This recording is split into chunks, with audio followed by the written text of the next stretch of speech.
Well, greetings one and all.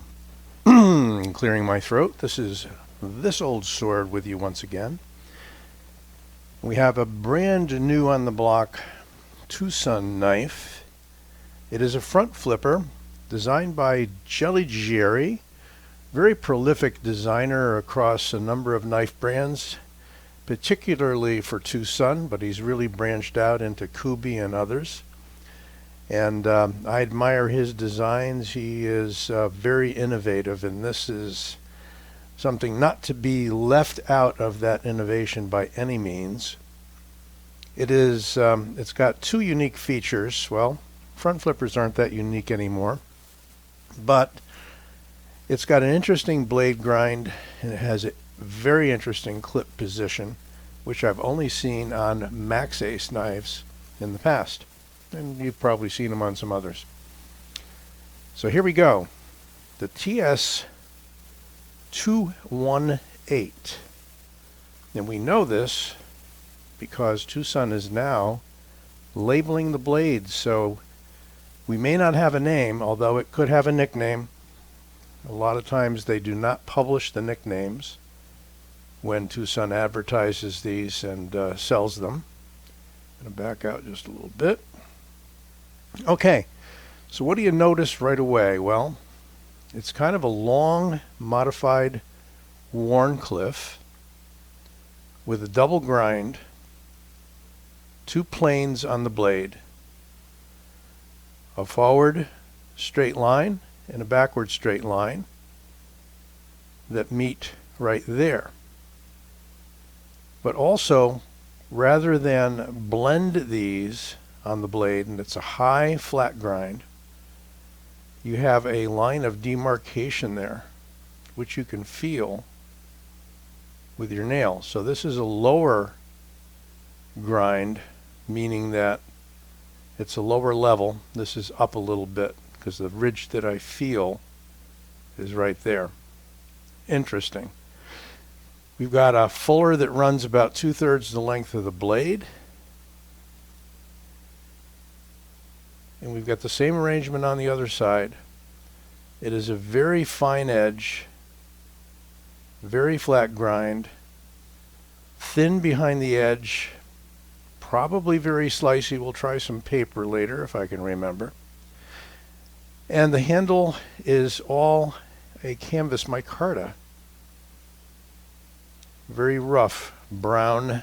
It's becoming more popular these days. It's a dark brown, as opposed to the lighter browns you see on some of the Kaisers and I forget who else lately, but the lighter brown seems to be pretty popular for the micarta. Completely hidden liners,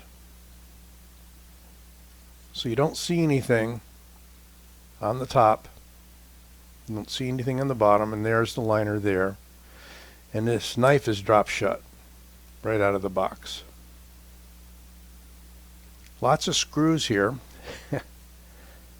probably holding together this whole mechanism. You can't see the backspacer because, okay, here's the elephant in the room, so to speak. The clip is situated on the back of the handle, which would mean, and I've tried this in a couple different positions, and probably eventually I'll bring out an old pair of jeans and we'll test things on the pocket, but that's not very viable when that's just sitting on the table and not being worn. So we'll figure that out in the future. Right now, everything I do is on the tabletop. But this clip is a little tough getting in and out of the pocket. It's very stiff. It appears to be made out of titanium, while the liners of the knife, hidden from view, are likely steel, but you don't have a liner on the show side. That is completely, solidly micarta. Interesting. And the liner's sort of embedded. See if we can get a little light on there. It's a real, it's an interesting knife for more reasons than one. There we go. So you do have a complete liner hidden with the locking mechanism on one side, but you have nothing but micarta on the other. Aside, I'm sure, from a support inside. Usually there's a metal support inside to support the pivot. You do get a little bit of flex.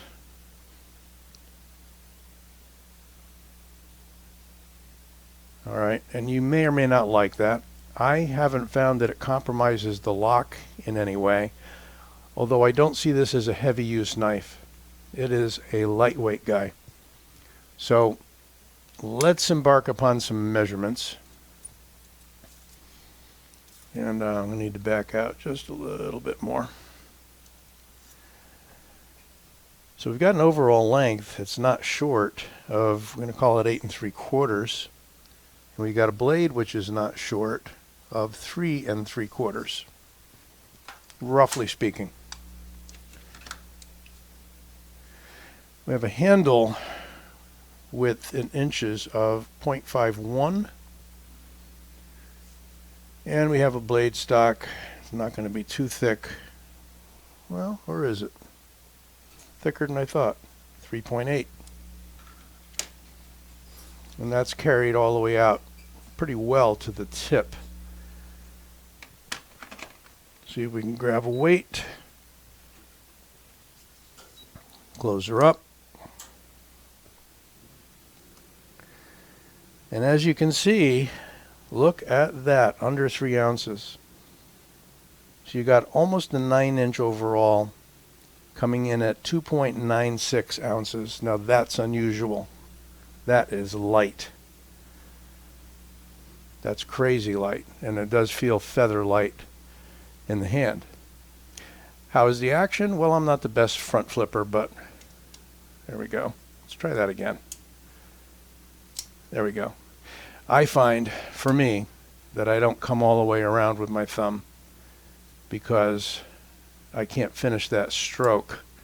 So what I do is I get on the edge of it here, and that seems to work for me. But just my method. Your hands may work differently. But the clip, once again, let's close it up, to me is designed to ride at the front edge of the pocket, not the back edge of the pocket where we would normally situate a folding knife with a clip. Now, however you situate this, it tends to turn out towards the seam, so you end up with the knife not lying flat against the leg. Now, I don't know conceivably any other way this clip can be employed. Maybe if Jelly Jerry chimes in, he can give me an idea. Maybe it's a gym shorts knife. It's so light, you know, you could just clip it on there. Maybe you use a lighter kind of fabric on your pants, khakis or what have you, and you clip that knife on the back of the pocket and it twists and pulls, folds that fabric over a little. Or it's a rear pocket knife. It's not short enough to be a 5th pocket knife, but who knows. Pretty plain pivots, nice though. And you've got torques on both sides that are T8s. You have a front flipper that overhangs a little bit. I mean, it's pretty much even just behind the end of the handle on the pivot side. And just a real interesting, nasty, pointy Wharnecliff. And yet, as I like to say, you got some meat there. You got a swedge going here that's hard to see because of the fuller. You don't see it so much from the side, but it does pinch in a little bit right about there. Again, extremely lightweight, coming in under 3 ounces, just crazy. And I didn't realize two things: that the stock of the steel was as thick as it was at 3.8, I think I said, and I didn't realize how light it was. But it's a handful, meaning you've got plenty of length in the handle, about an inch left over. We've got decent jimping here. It's not real aggressive. You can lay your thumb out easily. I think the whole question with the knife is not so much its effectiveness in use. And again, it's lightweight. It's not supported by steel on one side. It's got a little bit of flex to it. So how much hard work you want to do with this, I don't know. One thing I didn't mention is we've got kind of a built-in choil here that just is basically the termination of the cutting edge. So you can look at it either as a sharpening choil or a finger choil, but you can get up there a little further than you normally would. How useful that is, I don't know. But just a crazy clip. And you got a point of steel back here that you could actually use if you had to. Looking at this defensively. And definitely a pointy, sharp, aggressive Wharncliffe for sure.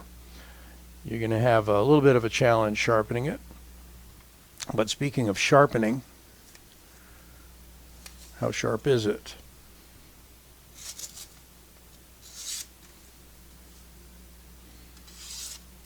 Very sharp. And in front of the camera technique, if you haven't tried it before, is not the easiest thing.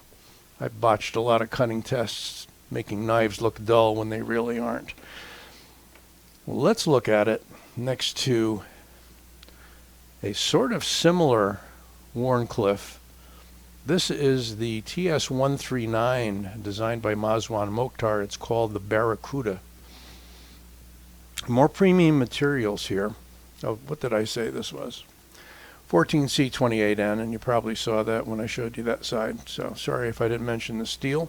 It'll be on the text, however, in the overlay. This is S90V, and this is titanium with a carbon fiber insert. So not sure this is made anymore. This is, for me, a real keeper as far as TwoSun knives go. Very interesting knife, but you can see it's slightly, not slightly shorter, it's significantly shorter.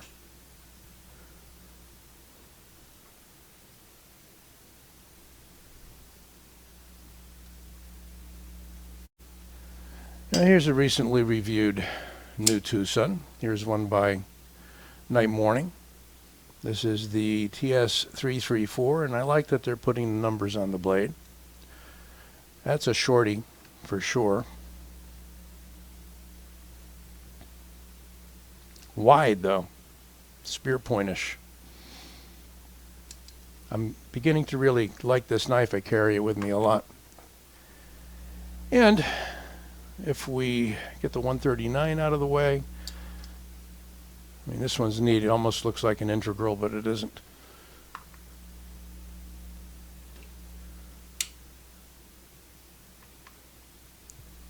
Here we have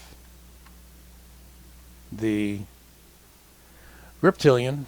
Let's get a little closer. And you can see that this is a longer knife than the Griptilian.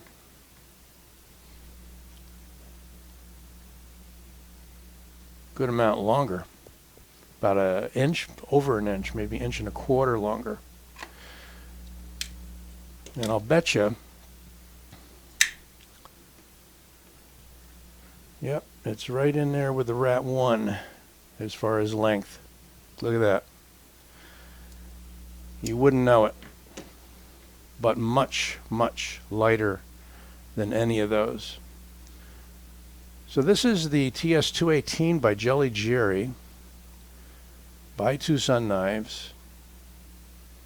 14C28N Sandvik steel, becoming a staple for TwoSun.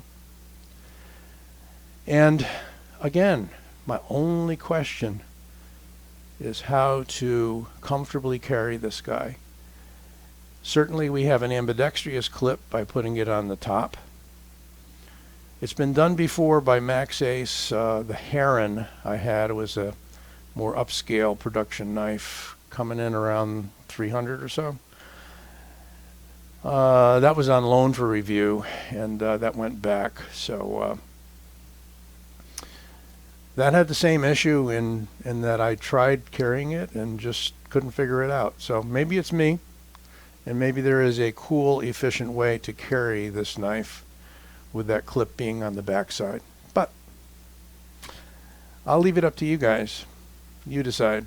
And don't forget to like this video and subscribe. Hope you enjoyed this. We'll be back with you soon.